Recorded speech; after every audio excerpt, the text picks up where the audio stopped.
Let's talk about truth, the kind that stings at first but heals in the end. There's a massive life-altering difference between someone making a mistake and someone making a decision. A mistake is rooted in poor judgment, lack of awareness, or an emotional blind spot. That's what we do when we're human, messy, and still growing. A mistake says, I didn't know better in that moment, but I wish I had. But a decision, that's different.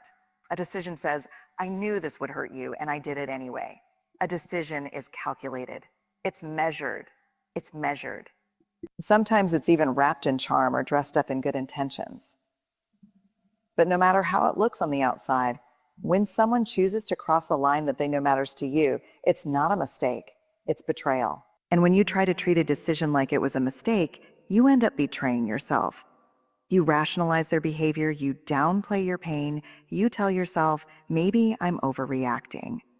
Even when your gut is screaming, you put your empathy in the driver's seat and your boundaries in the trunk.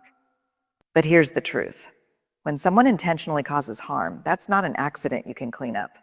That's a choice they made with full awareness of its cost, and they chose it anyway. Let's emotional pain and the myth of forgive and forget clear something up. Something many of us were never taught growing up. Boundaries are not cruel. They are not harsh. They are not a form of revenge. They are clarity. They are protection. And most importantly, they are self-respect in action. Somewhere along the way, many of us were conditioned to believe that saying no was mean or that walking away from harmful relationships made us unforgiving or cold. We were told that keeping the peace was more important than honoring our pain. That we should be the bigger person, even when it meant shrinking ourselves to fit into a relationship that chipped away at our dignity. But here's the truth. A boundary is not a wall. It's a bridge that tells others how they can be in relationship with you in a way that's healthy, respectful, and safe. When someone has intentionally damaged you, choosing to no longer allow them access to your energy, your heart, or your life, that's not punishment. That's you drawing a sacred line and saying, I matter, my peace matters, my safety matters. It's not a declaration of war, it's a declaration of worth. You are not obligated to make room for people who've repeatedly shown you that they don't know how to care for your heart. You don't owe continued access to someone simply because they're sorry or because they're persistent. Sorry doesn't rebuild trust. Sorry doesn't undo intentional harm. Sorry doesn't grant automatic re-entry. Better can feel uncomfortable at first, especially if you've spent years confusing people pleasing with kindness. But every time you say, this is not okay, or I will not allow this behavior in my life again, you are reinforcing a deeper truth. The psychology behind repeated hurt, you are no longer abandoning yourself to keep someone else comfortable. And maybe they'll call you harsh. Maybe they'll say you're overreacting. Maybe they'll try to twist your boundary into evidence that you are the problem. But listen closely. Healthy people respect boundaries. Unsafe people are offended by them. So the next time you feel guilt creep in because you're drawing a line, remember this, you're not punishing them. You're protecting the version of you that finally realized she's worthy of more, and that that's not selfish. That's sacred. Empathy is beautiful. It's powerful. It's one of the most courageous traits we can possess. The ability to step into someone else's shoes, to feel with them, to see the world through their pain. But let me say this clearly and without apology. Empathy should never come at the cost of your own well-being. Too often we confuse empathy with obligation. We believe that because we understand someone, we have to excuse them. That if we can trace the roots of their behavior, childhood trauma, unhealed wounds, emotional immaturity, we are somehow required to remain available, compassionate, forgiving even when their behavior is harming us. But here's the hard truth. You can understand why someone hurt you and still choose to walk away. You can say, I see your pain, but I will not let it bleed all over me. You can say, I have compassion for where you've been, but that doesn't mean I will allow you to trample over where I'm going. Empathy becomes dangerous when it turns into self-abandonment. When you silence your own needs in the name of being understanding, when you dismiss your hurt what they didn't mean to, even though they showed you they didn't care to stop. When you stay, not because it's healthy, but because you feel why you must set clear, firm boundaries, guilty for leaving someone who's clearly still broken. But here's what I want you to hear deep in your bones. You are not responsible for healing people who continue to harm you. Empathy is a bridge to connection, not a contract for self-sacrifice. You can feel for someone and still protect yourself. You can love someone and still say, not like this. You can hope the best for them and still say from a distance. Empathy doesn't mean you have to invite them back in. It doesn't mean you have to absorb the consequences of their choice. It doesn't mean your heart has to keep stretching until it snaps. And if you were taught that loving someone means enduring their pain at your own expense, let me gently and firmly tell you that's not empathy. That's a racer. Real empathy includes you too. It's not only about honoring someone else's story. It's about honoring your own voice, your own needs, and your own emotional safety. So keep your heart soft, stay compassionate, but never again confuse empathy with a permission slip to betray yourself. The kind that isn't tidy or tied up with a bow, or the kind that doesn't lead back to the same person who hurt you. Forgiveness is not a reunion. It is not a second chance. It is not an invitation to return to what broke you. Forgiveness is a process of release, not return. It's you choosing to put down the weight of resentment so it no longer poisons your peace. It's you saying, I will not allow your choices to have power over my nervous system, my future, or my voice any longer. That we've been sold a dangerous lie. That forgiveness is only real if it ends in reconciliation. That if you've truly let go, you should also let them back in. But here's the truth. Forgiveness happens in your heart. Reconciliation happens in a relationship, and those are two entirely different things. One can happen without healing begins with choosing yourself first the other. In fact, sometimes it must. Forgiveness is a solo act. It's deeply internal. It's for you, not them. It doesn't require an apology. It doesn't require their presence. It doesn't even require that they've changed, because sometimes the people who hurt you will never take responsibility. Sometimes they will rewrite the story to cast themselves as the victim.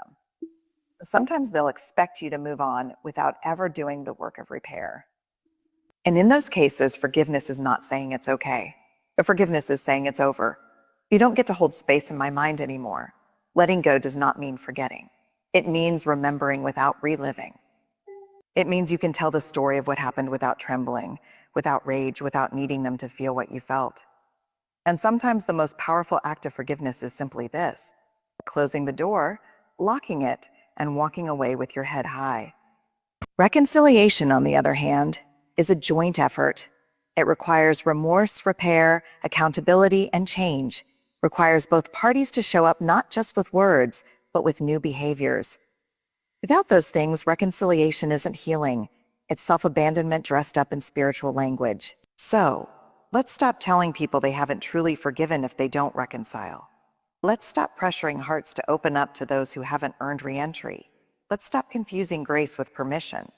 You can forgive and never speak to them the power of saying "no more" without guilt again.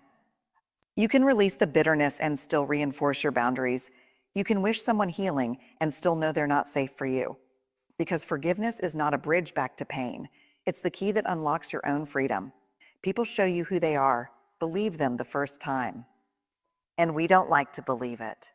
We don't want to believe it because if we did, we'd have to face truths we're not ready to hold. We'd have to admit that someone we care about isn't who we hoped they would be. But here's the hard truth wrapped in compassion. People show you who they are. Believe them the first time. Not the version they post on social media. Not the version they become when they're trying to win you back. Not the version they promise to be someday. The version they are when no one is watching. The version that shows up when they're angry, when they're not getting what they want, when they're faced with your boundaries. That version is the truth. And when someone lies, manipulates, betrays, or mistreats you, intentionally believe that, not because you want to stay angry, but because clarity is a form of protection. Their actions are not mixed signals. You're just hoping for a different translation. We all have the tendency to rationalize toxic behavior when it comes from someone we love. We tell ourselves, they're just hurting and I didn't mean it. It was just a bad day. But patterns speak louder than isolated moments. If someone shows you repeatedly that your pain doesn't matter to them, that's not confusion, that's character. And I know it's hard. I know it's painful to let go of who you thought someone was, but clinging to potential is a trap. It keeps you in a holding pattern, emotionally suspended between who they really are and who you wish they would become. But love without truth is just a beautiful illusion. When someone shows what self-respect looks like in real life, you They are careless with your heart. Believe them. When someone violates your trust and shows no genuine effort to rebuild it, believe them. When someone crosses boundaries and calls you sensitive for setting them, believe them. Because every time you ignore that first reveal, every time you explain it away or soften its edges, you betray yourself a little more.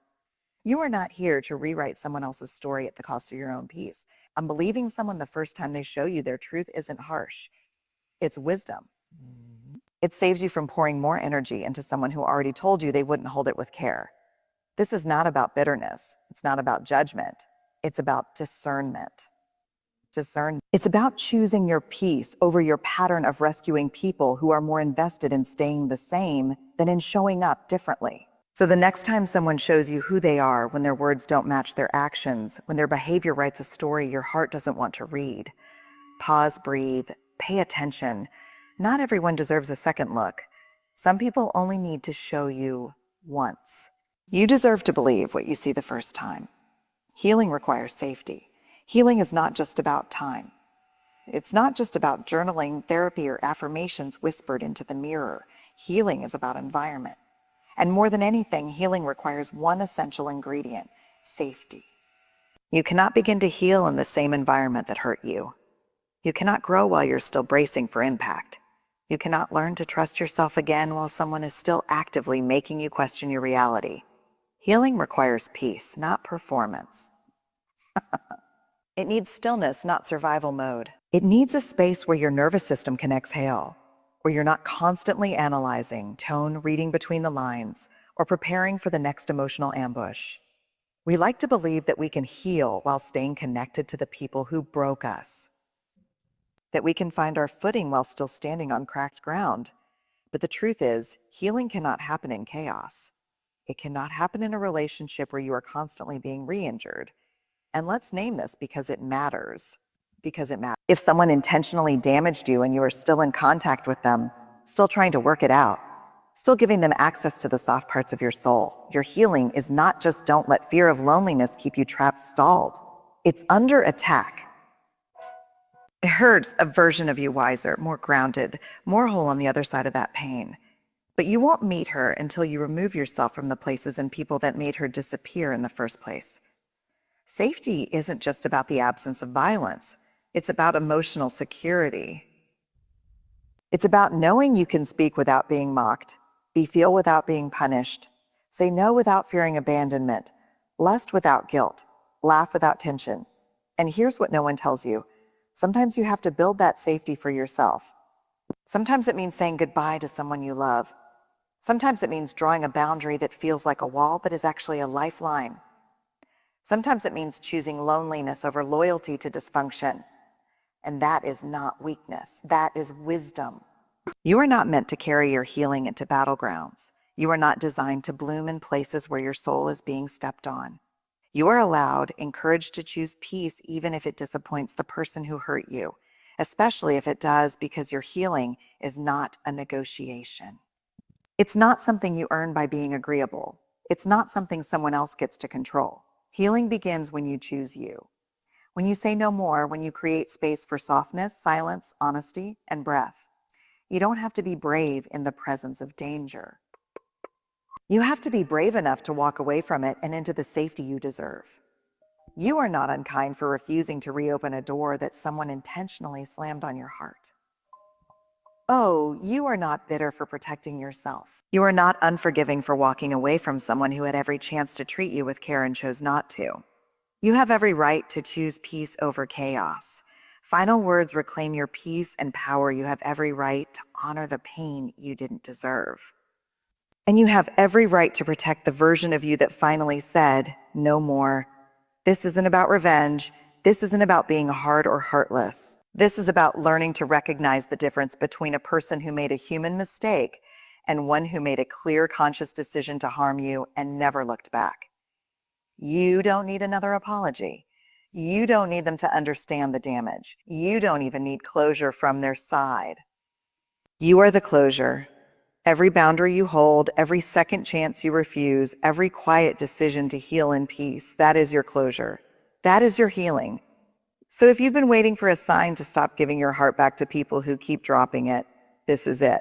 You deserve love that doesn't require you to shrink, to beg, or to bleed quietly. You deserve safety. You deserve freedom. You don't owe anyone a second chance to hurt you the same way twice. And maybe the most radical self-loving thing you can do is to believe them the first time. Whoa. Forgive for your peace and never hand them the keys to your heart again. You are not wrong for closing the door. You are finally right where you need to be on your own.